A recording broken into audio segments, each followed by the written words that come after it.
Making burgers for kids today. చాలా రోజుల తర్వాత గ్రిల్ ఫైర్ చేశాను.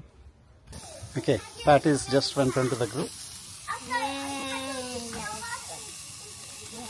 జనరల్లీ ఒక 3 to 5 minutes ఈచ్ సైడ్ సరిపోద్ది.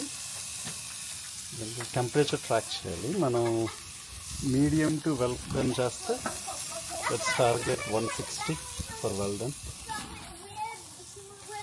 అలా ఫ్లేమ్ రావడం మంచిది. దాని అర్థం ఏంటంటే అందులోంచి వాట్ ఎవర్ ఆయిల్స్ అంటే కింద పడి ఆ ఫ్లేమ్ వస్తుంది. Now we're also grilling bacon. Bacon పక్కన మాడిపోద్ది.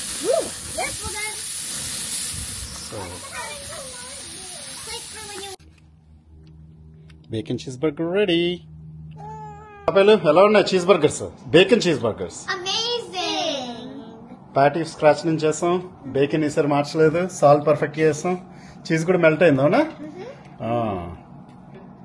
ఫినిష్ చేయాలి రో దొంకొక్కలారా. లైరా ఫినిష్ చేసేస్తాడు.